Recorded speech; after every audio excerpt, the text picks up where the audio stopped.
Today you're going to choose one thing to write a how-to about. What can I write about? How-to books.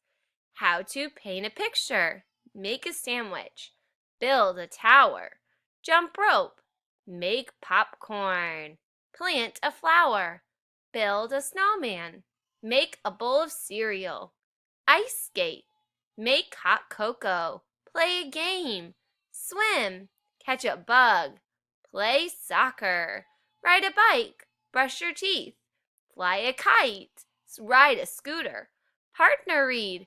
Oh, yeah, make a sundae.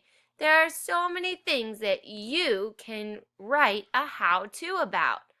Happy writing! Don't forget a good topic sentence, closing sentence, capitals and periods.